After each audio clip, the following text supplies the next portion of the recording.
O último vídeo que eu fiz sobre independência financeira, alguns de vocês comentaram que eu estava sendo extremamente pessimista com a minha regra dos 25, que eu falei para vocês que a regra para a independência financeira é 12 meses de gastos vezes 25, vezes 25. Vocês disseram que é demais 25, e daí eu fui atrás e descobri que eu estava completamente errado em achar que aquela era a única forma. Existem, na verdade, três.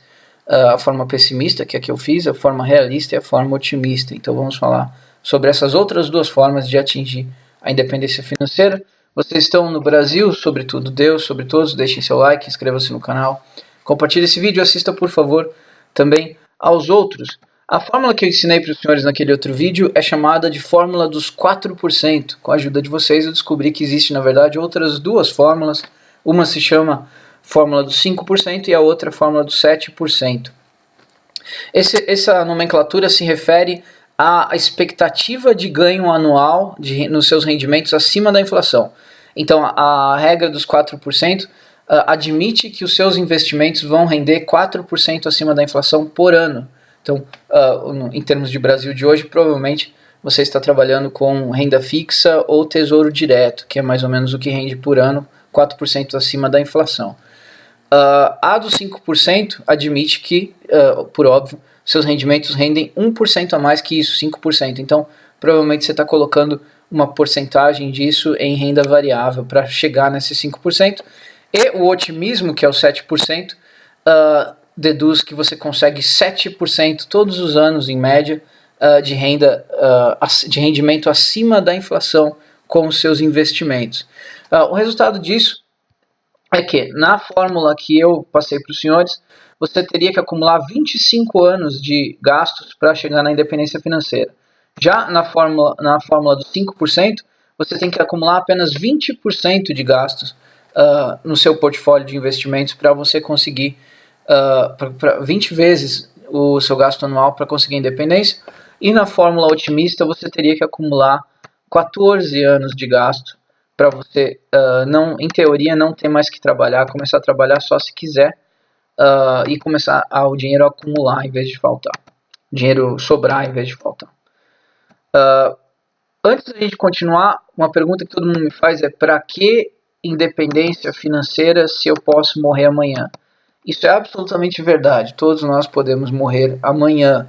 A independência financeira é uma preparação para o eventual caso de você não morrer amanhã. Se Deus nos livre, você não morrer amanhã, a independência financeira vai ser interessante. Se você morrer amanhã, nós cristãos vamos para um lugar até melhor, então não faz diferença nenhuma. Então, se você morrer amanhã e você tinha 150 mil reais guardado, se você deixou família, eles vão fazer o uso desses 150. Se você não deixou, alguém, o governo, se você não tiver um testamento, alguém vai pegar. Mas não faz diferença nenhuma, porque você nem vai estar olhando, você nem vai estar vendo. Se você for ateu, você nem vai existir, você imagina? Vocês acreditam que vocês nem vão existir, então tanto faz. A independência financeira, ela é tão somente prudência para a eventualidade de você viver bastante. Se você chegar aos 80, 90 anos, quanto mais dinheiro você tiver para você ter algum conforto, não só nessa idade, mas ao longo desse tempo, melhor. Então, o ideal é você atingir o mais rápido possível e a partir daí você tomar suas decisões não mais com base no desespero, mas sim com base nas oportunidades que surgem. Então essa é uma das razões. Outra coisa que me questionaram em mensagem, vamos tirar todas as dúvidas hoje, se eu começar a guardar dinheiro eu não vou viver a vida. Vocês estão absolutamente corretos. Se você começar a guardar todo o seu dinheiro, você não vai viver a sua vida. Por isso que nos meus vídeos eu digo, a gente tem que ter um certo equilíbrio entre o guardar o dinheiro e o gastar o dinheiro. Nem guardar tudo e nem gastar tudo. Você tem que ter uma parte do seu dinheiro destinada à diversão, destinada a fazer as coisas que você gosta e tal. Senão, acaba não tendo sentido. Mas se você só faz as coisas que você gasta e gasta absolutamente tudo, você vai passar apuro mais cedo ou mais tarde. A questão é que você, fazendo um orçamento, igual a gente tem aqui um orçamento que eu fiz, quando você faz um orçamento, a gente vai falar disso aqui em detalhes daqui a alguns segundos. Quando você faz um orçamento, qual que é a função do orçamento? Você pega um papel e caneta e começa a colocar em ordem o quanto você gastou no mês passado inteirinho, com todos os itens, e daí você soma, fala, gastei tanto em etanol, gastei tanto em internet e tudo mais. Você descobre no que você está gastando mais, e você pode colocar, eu gosto de fazer o seguinte, vamos supor, aqui, vamos supor esse orçamento aqui, bem-estar, vamos supor que você tem aqui o seu orçamento, certo? E daí depois você põe numa escala, você dá nota para os seus gastos. Você põe aqui a nota do quanto você acha que gastar isso contribuiu para o seu conforto, para o seu bem-estar, para a sua felicidade durante o mês. Esse aqui é um orçamento de uma pessoa muito simples, tal, que ela ganha bem, tal, vamos supor que seja um professor aqui em São Paulo, ganha mais ou menos isso, mas uma pessoa de gosto simples, então ela paga R$700 de aluguel, daí eu peço para ela, põe nota nos seus gastos de 0 a 10 em termos de importância, de bem-estar que proporciona e tal. Daí ela coloca, poxa, aluguel eu dou 10 porque é onde eu moro e tal, a água eu dou 10 também porque é a forma de eu me tomar um banho, beber água, a luz é importante também, eu dou 10. A internet ela é razoavelmente importante, eu dou 9. O supermercado, a alimentação que eu como tal, também é importante, eu dou 9 também. O celular, eu dou 8, é importante também. Combustível eu dou 7, porque eu preciso me locomover.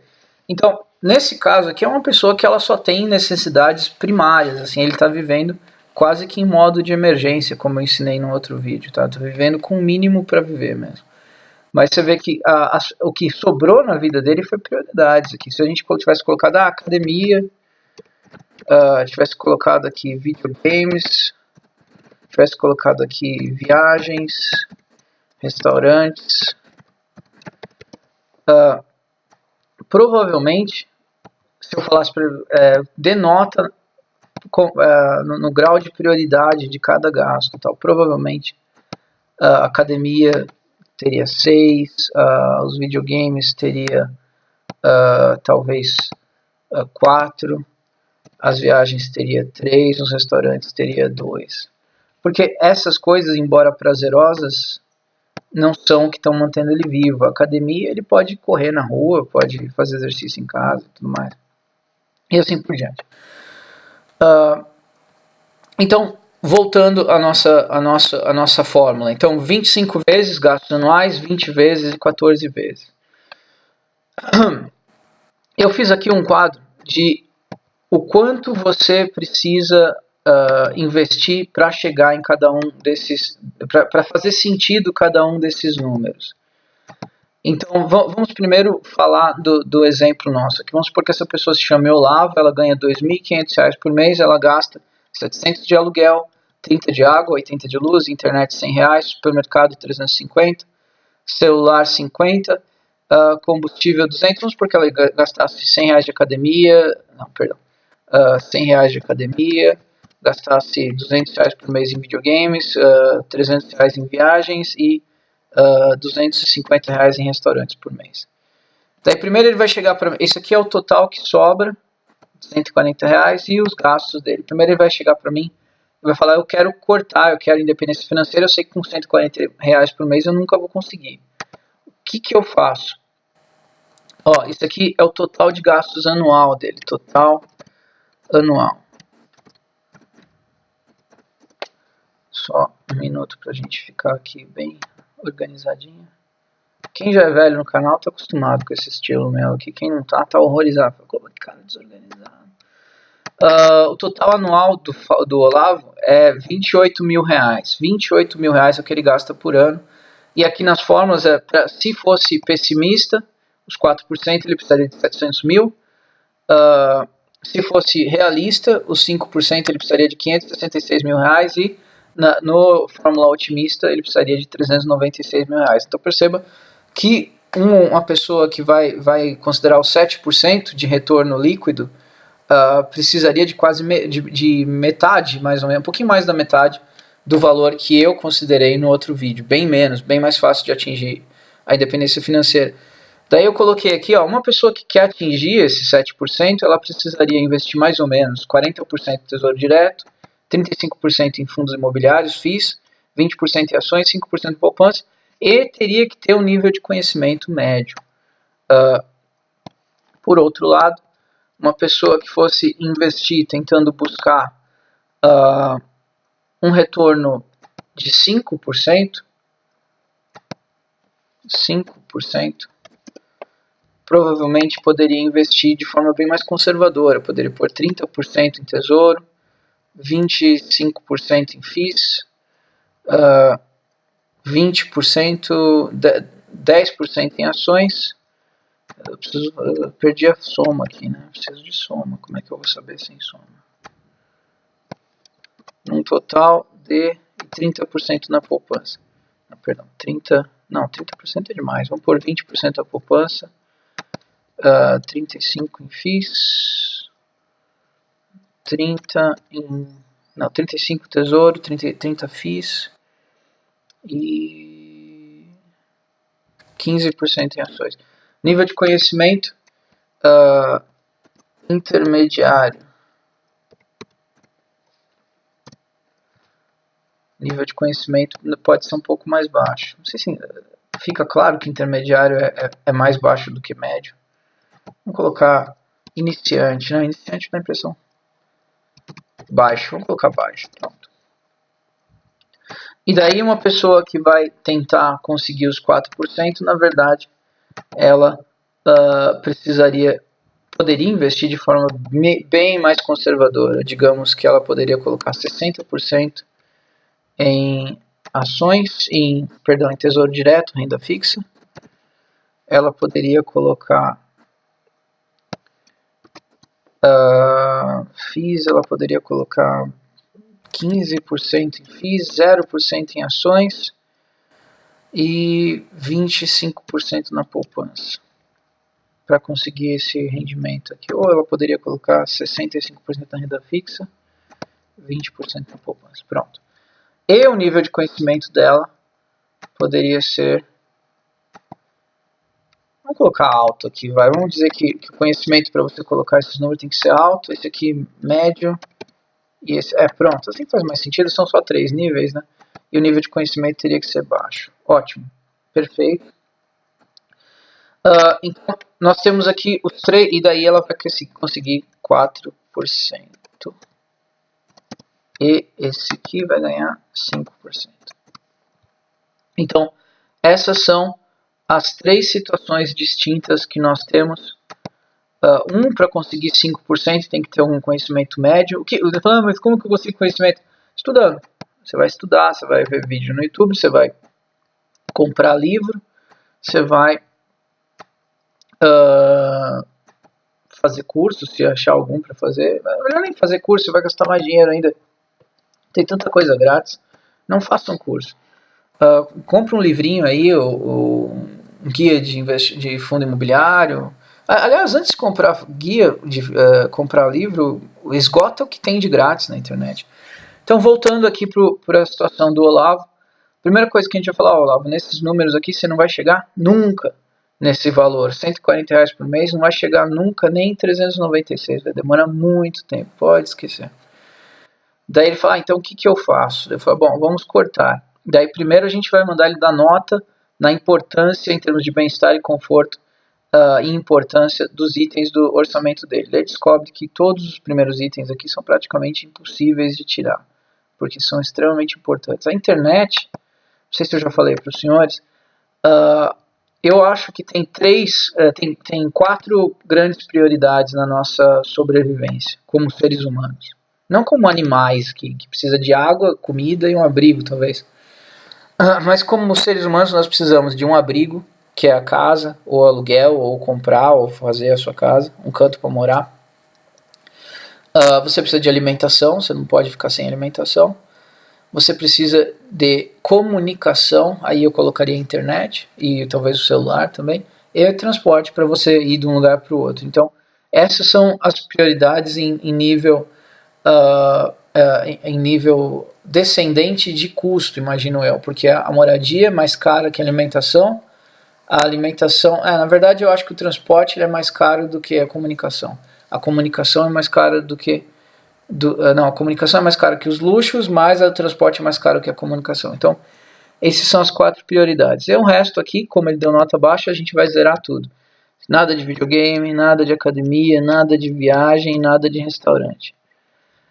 E vamos diminuir esse supermercado para R$340. Pronto, vai fazer umas economias no mercado. Vai guardar R$1.000 por mês, vai gastar R$1.500. Olha como muda aqui. Os gastos anuais do Olavo agora caíram para R$18.000. E nas fórmulas, na fórmula otimista, ele precisa juntar 14 anos de 18, R$252.000. Na fórmula realista, 360, e na fórmula pessimista, 450. Detalhe, agora ele tem R$1.000 para chegar nesse 252. Antes ele tinha 140.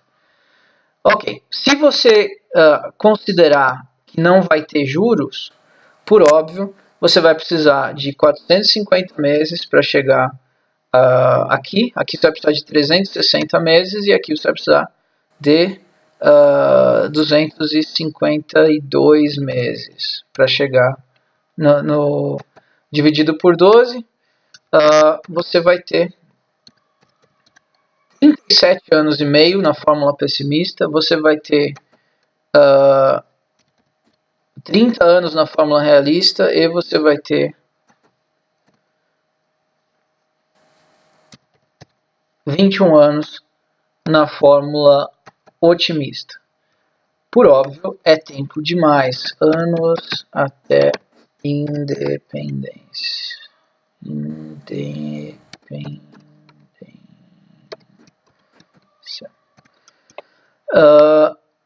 Por óbvio, é tempo demais. Mas o que está faltando a gente colocar nessa fórmula? Está faltando a gente colocar o juro, porque a gente tem 3 taxas de juro aqui que a gente tem que considerar. A primeira é 4% ao ano, acima da inflação, a segunda é 5% e a terceira é 7%. Então agora a gente vai aplicá-las. Como que a gente vai fazer essa fórmula? É igual VF... Não, tem que ser por aqui. Inserir fórmulas... Cadê? Fórmula, função... VF. Valor futuro. Valor futuro, valor futuro, valor futuro, VF. Próximo, a taxa. Então a gente coloca aqui... peraí que eu tenho que dividir aqui.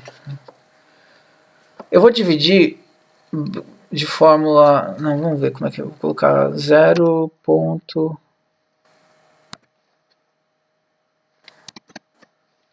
Vou colocar, o duro que eu falei, fiz em anual, né? Vou dividir 7% por 12, eu sei que não é exatamente essa divisão, mas agora já não dá tempo de eu ir atrás de arrumar. 0,58% ao mês. Número de prestações, o pagamento é 1.000. E número de prestações, vamos pôr aqui no caso de qual fórmula? Da fórmula do 252, que é a fórmula do 7%. 252, valor presente é 0. Ok. O que eu errei aqui? 252...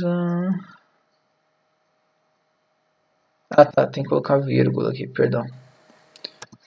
Vírgula. Então, com juro, nesses 252 meses, 21 anos, teria R$568.000. Ou seja, tem que ter bem menos que isso, bem menos que isso. Nós precisamos de R$252.000. Agora a gente vai ter que descobrir quanto menos tempo seria. Vamos supor que se fossem 100 meses, 120 meses, 10 anos. Não, 120 meses não é o suficiente. Então vamos supor que fosse talvez 12 anos, 144 meses. Tá chegando perto, 12 anos, 156 meses, 13 anos. É isso aí. Para pessoa otimista, para o caso do Olavo ser otimista, para ele chegar nos 252 R$ 1.000, considerando o juro, demoraria, na verdade, 13 anos e não os tais 21 que a gente considerou aqui. Eu não sei, porque a gente não vai fazer a conta. Vamos fazer a conta, vai, que custa. Então, o que eu faço aqui? Aqui eu tenho que diminuir o juro, na verdade, seria 5 dividido por 12. 5 dividido por 12 é igual... 0. Eu sei que não é exatamente isso, mas para a questão de facilitar a nossa vida aqui, eu vou considerar que seja. Então, vamos supor que sejam 20 anos, 240 meses. É menos de 21 anos. Então, menos de 20 anos ele consegue. Então, vamos tentar 180 meses, talvez? 15 anos? Não, 180 meses falta. Então, 192 meses. Um pouquinho mais que isso. 204 meses.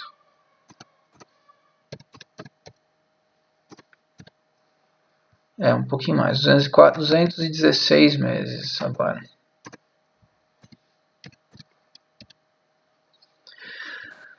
É mais também. 228 meses.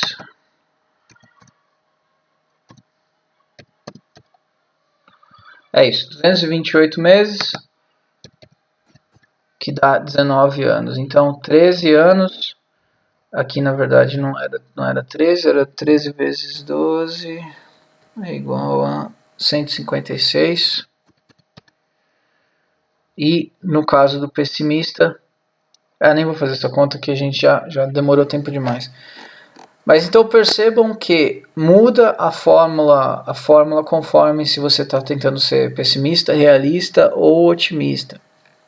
Mas todos os caminhos levam à independência financeira, independente de como você vê o mundo. Se você for pessimista, você vai usar os 4% que eu falei. Se for realista, 5%, otimista, 7%. Detalhe, se você vai tentar atingir os 7%, você vai ter que fazer seu dever de casa, vai ter que ter um conhecimento de médio para alto desses itens aqui, fundo imobiliário e ações. Se você vai lutar pelos 5%, vai ter que ter um conhecimento intermediário, e se você vai tentar os 4% anual, não precisa conhecer muita coisa, não. Praticamente não precisa conhecer nada. Então é isso, espero que tenham gostado e até a próxima.